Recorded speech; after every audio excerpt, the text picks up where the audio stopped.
이 아침 우리에게 주시는 하나님의 말씀 에스겔서 11장입니다.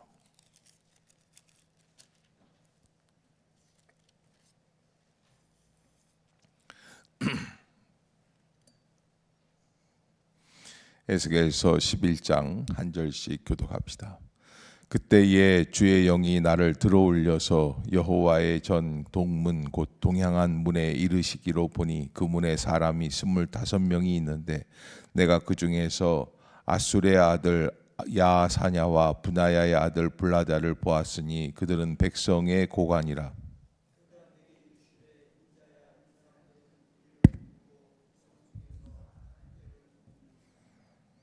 그들의 말이 집 건축할 때가 가깝지 아니한즉 이 성읍은 가마가 되고 우리는 고기가 된다 하나니,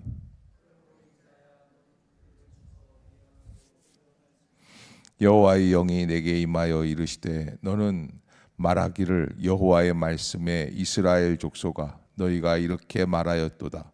너희 마음에서 일어나는 것을 내가 다 아노라.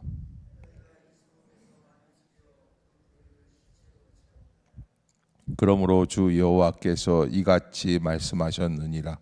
이 성읍 중에서 너희가 죽인 시체는 그 고기요 이 성읍은 그 가마인데 너희는 그 가운데서 끌려 나오리라.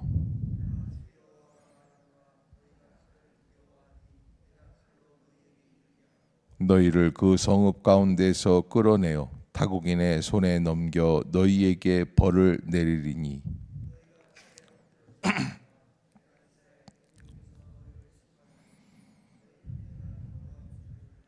이 성읍은 너희 가마가 되지 아니하고 너희는 그 가운데서 고기가 되지 아니할지라.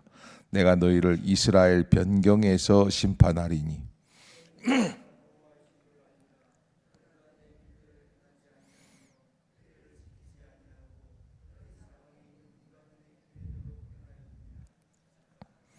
이에 내가 예언할 때에 분하야의 아들 블라다가 죽기로 내가 엎드려 큰 소리로 부르짖어 이르되 오호라 주 여호와여 이스라엘의 남은 자를 다 멸절하고자 하시나이까 하니라. 인자야 예루살렘 주민이 내 형제 곧 내 형제와 친척과 온 이스라엘 족속을 향하여 이르기를 너희는 여호와에게서 멀리 떠나라. 이 땅은 우리에게 주어 기업이 되게 하신 것이라 하였나니,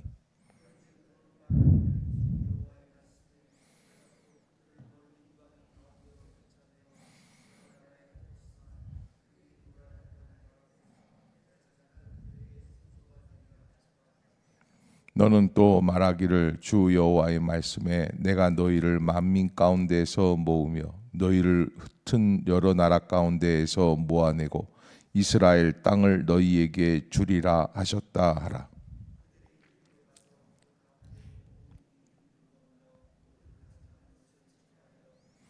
내가 그들에게 한 마음을 주고 그 속에 새 영을 주며 그 몸에서 돌 같은 마음을 제거하고 살처럼 부드러운 마음을 주어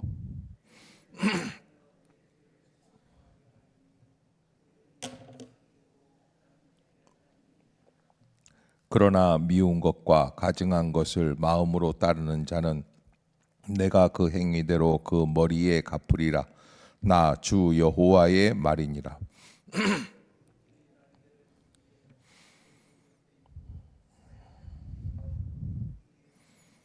여호와의 영광이 성읍 가운데에서부터 올라가 성읍 동쪽 산에 머무르고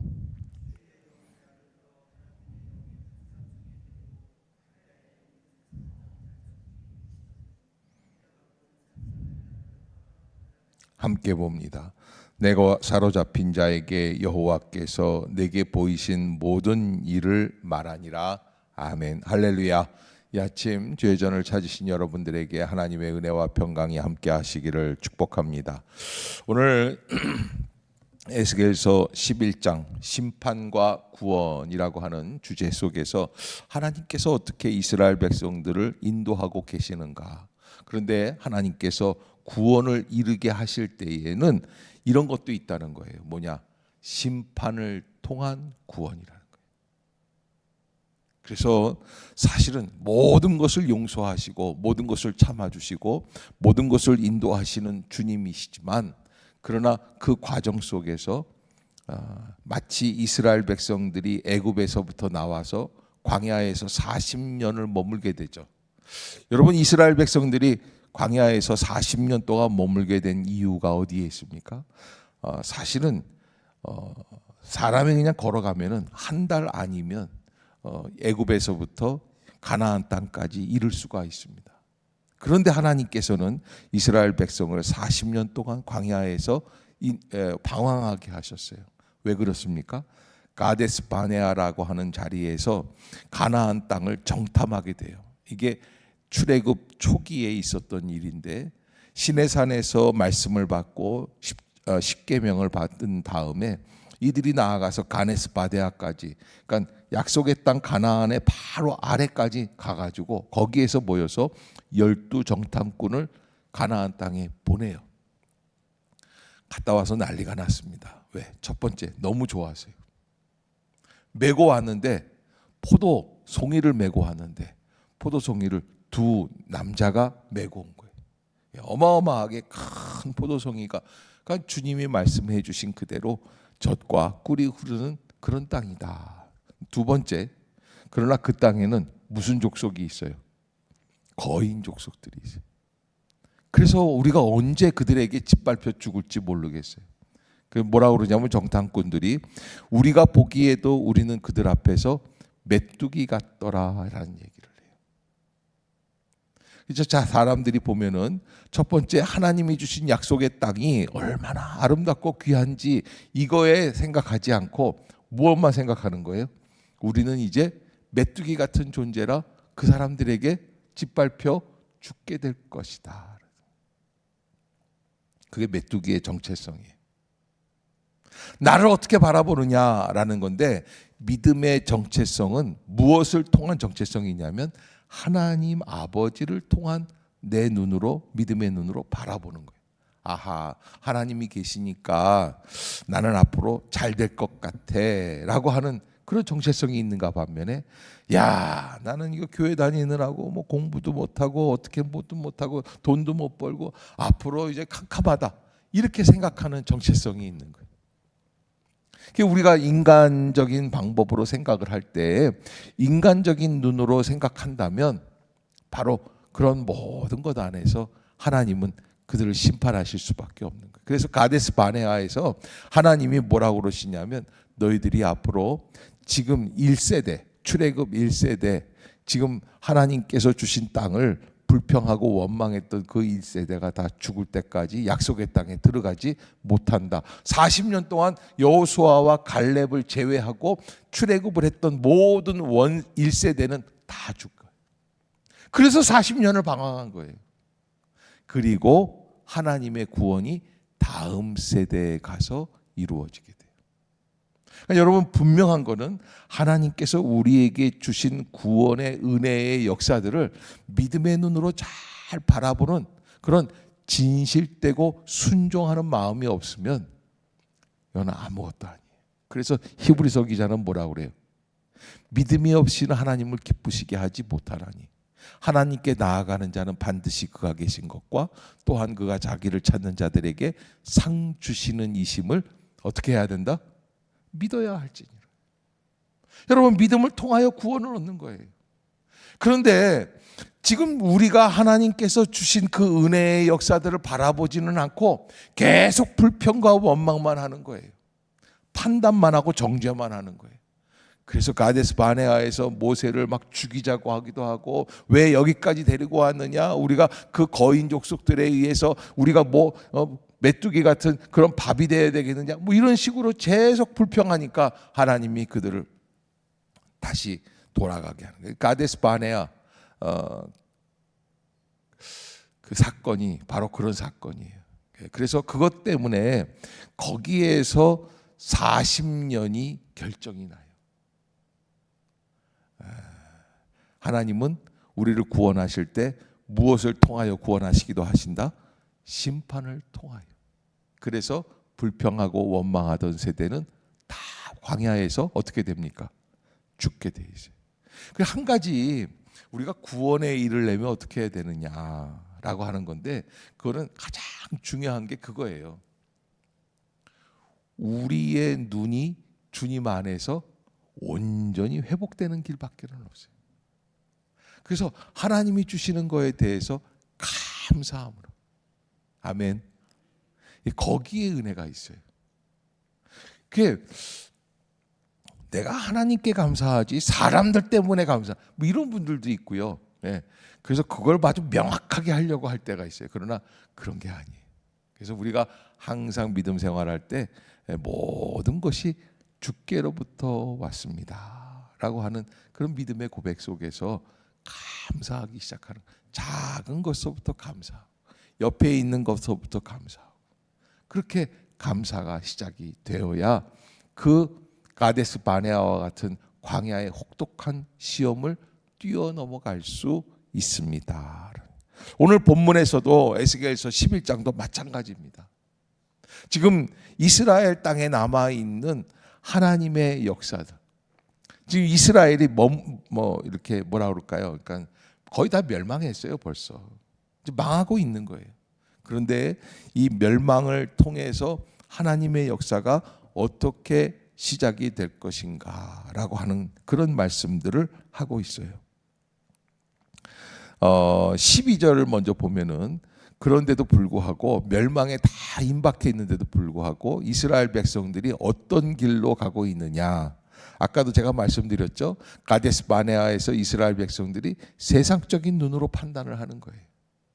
12절 시작. 너희는 내가 여호와인 줄 알리라. 너희가 내 율례를 행하지 아니하며 규례를 지키지 아니하고 너희 사방에 있는, 그러니까 하나님의 관점, 하나님의 믿음, 하나님의 은혜로 행하지 아니하고 자꾸 바라보고 판단하고 정죄하는데 뭐처럼 하는 거예요? 세상 사람들처럼. 그래서 교회 안에서도 그런 분들이 있어요. 세상이라면 벌써 어떻게 그만뒀어, 뭐 이런 식으로. 그래서 여러분, 믿음 안에 들어오면 그런 식의 사고방식을 자꾸 내려놓으려고 노력해야지 돼요. 목사인 저도 그런 생각이 들 때가 있어요. 세상이라면 내가 말이죠. 예? 그런데 이게 습관이에요.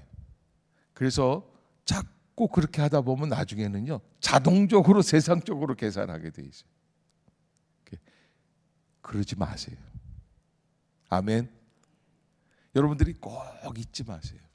그래서 믿음의 눈으로 바라보는 것, 거기에 우리의 나아갈 길이 열려져 있다. 그러니까 여러분, 앞으로 10년 뒤가 더 좋으면 좋겠어요? 지금이 10년 뒤보다 더 좋으면 좋겠어요? 10년 뒤가 다 좋은 거는 알잖아요. 그러려면 어떻게 해야 되겠어요? 10년 뒤에 은혜를 체험하기 위해서 지금부터 뿌려야지 되는데, 우리가요, 뿌릴 수 있는 게 뭔 줄 아세요? 뭐 헌금을 한 10억쯤 낼까? 이런 뿌리는 게 아니에요. 여러분, 제일 기초적인 게 있어요. 하나님 앞에 나아갈 때는 무엇으로 나간다고 그랬어요? 믿음이 없이는 기쁘시게 못한다. 그게 믿음이에요. 그러면 고린도에 뭐라고 그러냐면, 고린도서에서 사람이 마음으로 믿어 의에 이르고, 그 다음에 뭐예요? 입으로 시인하여 구원에 이른다. 아멘. 그러면 뭐예요? 여러분, 마음에 믿음이 있으면 어떻게 하라는 거예요? 선포하라는 거예요. 고백하라는 거예요. 근데 우리의 입술의 고백이 곱지가 않을 때가 많아요. 짜증이 나. 그래서 여러분, 일상의 삶에서 진정한 은혜를 누리지 못하면 우리의 언어가 다 망가지게 돼 있어요. 호텔 커피는 뭐 15,000원이라면서요. 네? 그래도 먹고는 너무 귀하다, 너무 감사하다, 이런 사람 호텔에서 본 적이 있어요? 여러분, 제가 가끔 호텔을 가보면 그런 사람 못 봤어요. 근데 어디서 그런 사람 보는 줄 아세요? 공사판에서 일하실 때 맥심 커피 있잖아요. 그 종이컵에다 타드리고, 아우 고마워요. 아니, 호텔에 있는 커피가 더 맛있을 거 아니에요. 그런데 그 커피를 마시고는 그렇게 안 해요, 다들. 그러니까 벌써 거기 계신 분들은 다 어떻다는 거예요? 복에 익숙한 거예요. 그러니까 일상의 축복을 축복의 눈으로 바라보지 않고 당연하다고 생각하는 거예요. 그러면 다 어려움이 오게 돼 있어요. 뻔히 안 봐도 10년 뒤는 뻔한 거예요. 우리가 이 자리에 모여서 이렇게 하나님 앞에 예배드리고 할 수 있다는 건 너무 귀한 거예요. 예? 여러분, 일상의 축복을 우리가 깨닫지 못하면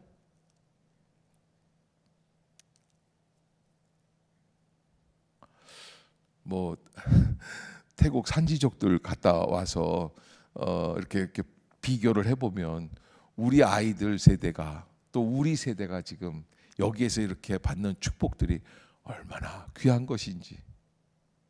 여러분, 라오스에서부터 우리가 온다고 그러니까 그 부흥에 참여하기 위해서 말씀을 좀 더 듣기를 원해서, 그래서 한 10명 정도가 10명씩 차 2대가 해가지고서는 다 타고 왔는데 5시간 6시간 걸려가지고 오는데 어떻게 타고 오느냐.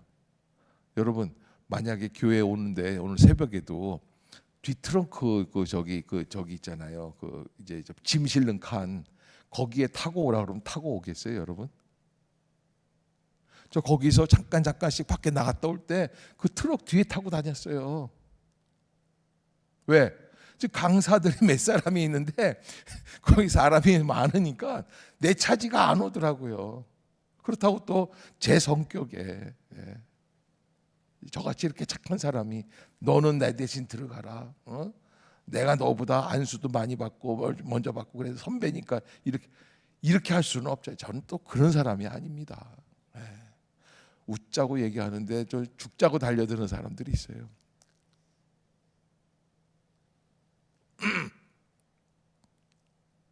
그러니 그분들의 모습을 보면, 그리고 맨 마지막에 이제 마지막 날 다 끝나고 이제 집으로 돌아갈 때 보니까는 자기들 민속 악기들을 갖고 있다가 다 피리를 불고 뭘 불고 막 그러면서 춤을 추고 그러는데, 아니 사실 그 상황들이, 그 사람들 당한 상황들이 춤출 때가 아니에요. 우리 한국 사람 같으면 야 이거 좀 춤이야, 제정신이야, 뭐야. 그러고서는 우리가 이거 새마을 운동하는 거 있잖아요. 예, 한 푼이라도 더 벌어야지. 그분들은 안 그래요. 너무 기뻐하고 감사하고, 멀리서부터 와서 선교사들이 우리를 가르치고 또 우리가 새로운 진리를 깨닫고 은혜 가운데 너무 기쁘니까 함께 춤추고.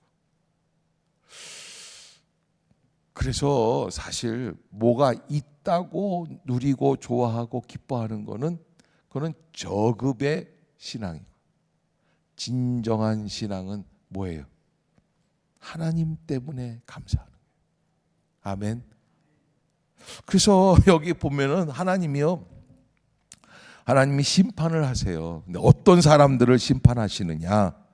1절을 보면요, 그때 주의 영이 나를 들어올려서 여호와의 전 동문 곧 동향한 문에 이르시기로 보니 그 문에 사람이 25명. 25명이 왜 25명이? 12지파에서 2명씩 대표자, 그리고 1명은 수령이에요. 수령, 대표, 두목이란 말이에요. 내가 그 중에서 아수레 아들 야시냐와 분하야의 아들 부달랴를 보았다. 그들은 백성의 고관이다. 리더예요. 항존 직분자들이에요. 그런데도 불구하고 그 리더들이 어떻게 하고 있느냐면 2절 한번 봅시다. 시작. 그가 내게 이르시되 인자야, 이 사람들은, 아멘, 이 사람들은 무엇을 품고? 불의를 품고. 불의를 품는다는 건 뭐예요? 악한 마음을 담고 있다는 거예요. 그러니까 마음의 생각이 어떠냐 이거예요. 이 성중에서 악한 뭘 꾸미는 자다? 꾀를 꾸미는 자다.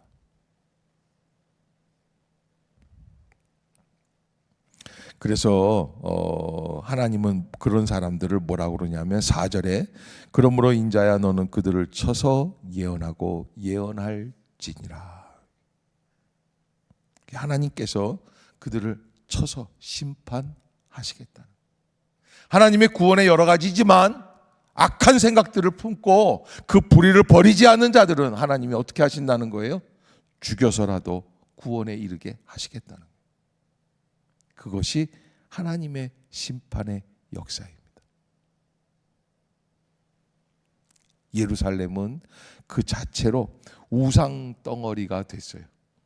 그들의 생각이 다 우상적이고 맹신적이고 이방의 신들을 따르고 하나님을 잊어버리고, 그래서 거기에서 나오는 게 처절한 멸망이에요. 70년을 바벨론의 포로로 잡혀서 생활하는 것밖에는 없다는 거예요. 하나님은 그들을 그렇게 심판하셔서 멸망시키십니다. 그리고는 13절에 보면은 이에 내가 예언할 때에 분하의 아들 블라자가 죽었다. 예언하고 있는 도중에 죽어요. 하나님이 그 악한 생각들을 갖고 있는 자들을 물리치신다는 거예요. 그리고는 하나님은 남아있는 사람들에게 새로운 역사를 허락해 주십니다. 그러니까 여기에서 가만 보세요. 자, 고개 좀 들어봅시다. 저도 이게 사실 11장을 보면서 어떤 생각이 드냐면, 하나님 그러면 이렇게 하실 거면 처음에 악한 놈들도 죽일 때 그 사람들도 좀 이렇게 하면 안 돼요? 뭐예요? 왜? 여기 보면은 이렇게 돼 있어요. 19절 시작. 내가 그들에게 한 마음을 주고 그 속에 새 영을 주며 그 몸에서 돌 같은 마음을 제거하고. 아니 이렇게 할 바에는 처음에 블라다 같은 사람도 이렇게 하시면 될 거 아니에요. 안 그래요. 병원에 가서 의사가 썩어진 부분들을 도려내야 됩니다. 그런데 봐서 도려내는 거예요. 잘라내는 거예요. 어떻게? 이게 앞으로 살 희망이 있는지 없는지. 그래서 항암을 할 때 보면은 그렇게 한다는 거예요. 먼저 이게 쫙 퍼져 있으면 방사선을 쪼이면 어떻게 되냐면 이 항암 세포들이, 암 세포들이 한 곳으로 모인단 말이에요. 이쪽에 있다가 쭉쭉쭉 자기들끼리 모여요. 그 모여 있는 부분을 마지막에 잘라내는 거예요. 그 얘기. 그래서 악에 대한 역사들을 심판하시고 남아있는 사람들에게는 어떻게 하시느냐? 그들에게 한 마음을 주고 그 속에 새 영을 주며 그 몸에서 돌 같은 마음을 제거하고. 성도 여러분, 우리가 하나님 앞에서 어떤 마음을 제거해야 합니까? 돌 같은 마음. 따라해 봅시다. 주여, 제 속에서 돌 같은 마음을 제거하여 주옵소서. 아멘. 살처럼 부드러운 마음, 완악한 마음, 강팍한 마음들이 있습니다. 바라보고 판단하고 정죄해야만 하는 마음이 있어요. 그런데 그런 마음이 아니라 어떤 마음? 부드러운 마음. 이건 무슨 마음? 온유한 마음. 그래서 우리 교회, 제가 목회 방침에 있어서 가장 중요한 두 단어가 있죠. 뭐예요? 온유와 겸손이에요. 이런 교회가 어디 있겠어요? 다 알고 살라고 그렇게 해주시는 거예요. 예, 살자고. 왜? 제가 이렇게 목회를 쭉 경험해 보면 어떤 사람이 살아남는 거예요? 온유하고 겸손한 사람이에요. 항상 겸손해야 돼요. 자기가 뭔가 판단하고 정죄할 수 있다고 생각하면요, 된통 맞는 거예요. 그래서 겸손해야 되는 거예요. 온유해야 되는 거예요. 그래서 저도 목사지만은, 목회자이지만, 여러분들의 리더지만 판단을 안 하려고 하는 이유가 바로 거기에, 나도 살아남아야지. 인생에 있어서 막 건강하게 운동을 오래 하면은 막 운동하고 막 이러면은 오래 남는 것 같잖아요. 안 그래요. 운동하다가 돌아가시는 분도 봤어요. 저는요. 그 아버님 중에, 제 친구 아버님 중에 그렇게 어느 교회 장로님이신데 테니스를 좋아해요. 테니스를. 공릉동에 계셨는데 테니스를 너무 잘 치셔요. 그러면서 늘, 야, 이 아빠는 걱정 없다. 그럼 60 초반인데 돌아가셨어요. 지금부터 한 20년 전이에요. 갑자기 테니스장에서 테니스 치시다가 좀 어지러운데 그냥 그대로 돌아가셨어요. 그 장로님쯤 되면 어디서 돌아가셔야 돼요?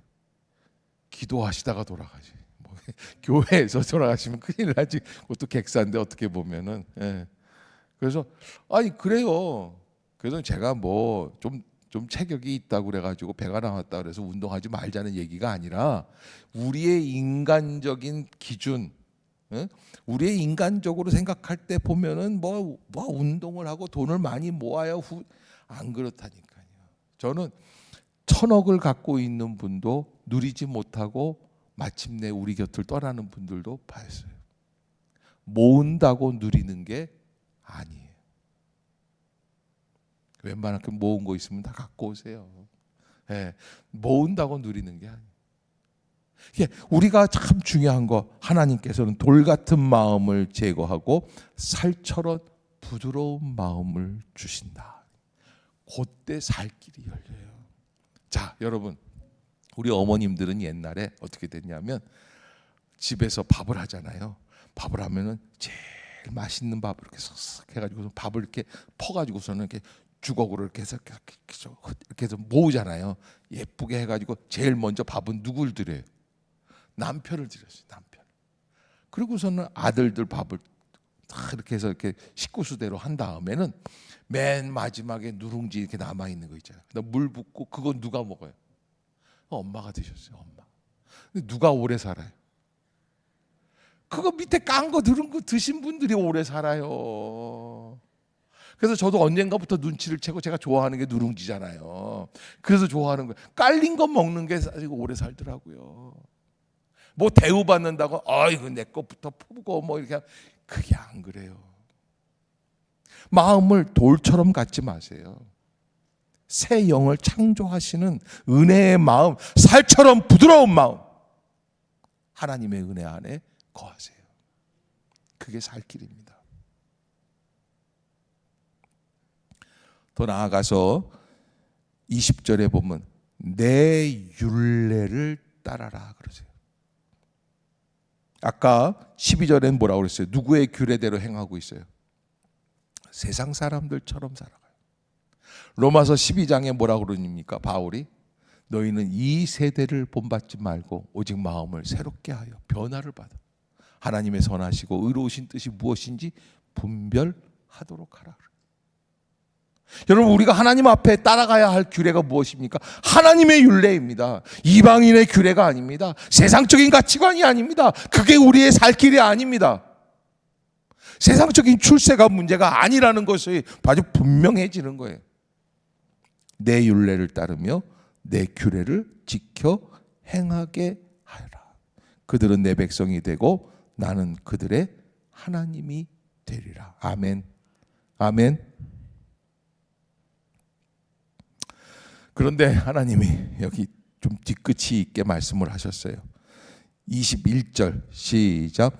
그러나 미운 것과 가증한 것을 마음으로 따르는 자는 내가 그 행위대로 머리에 갚으리라. 나 주 여호와의 말이니라. 아멘. 하나님 앞에 나왔을 때 고개 좀 들어봅시다. 여러분, 하나님 앞에 나왔을 때 우리의 심령 가운데 말씀을 들을 때나 기도를 할 때나 찬양을 할 때나 마찬가지입니다. 벌써 그 사람 믿음이요 진정한 믿음이냐 아니냐를 알 때는요 정말 그 지금 예배를 드릴 때 최선을 다하느냐 안 하느냐 할 때는 벌써 뭘 보면 아냐면요 찬양하는 거 보면 다 알아요.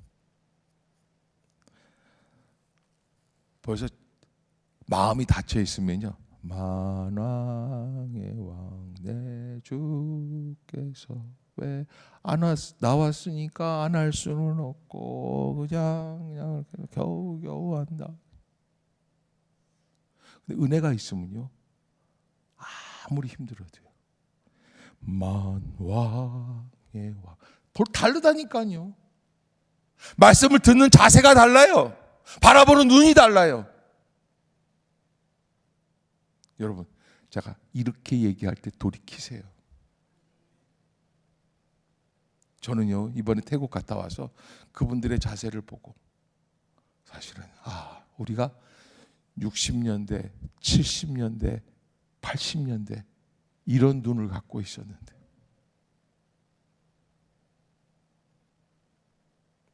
우리 한국이 열정이 식었다고 그러는데 뭐가 식었냐면 그런 게 식은 거예요.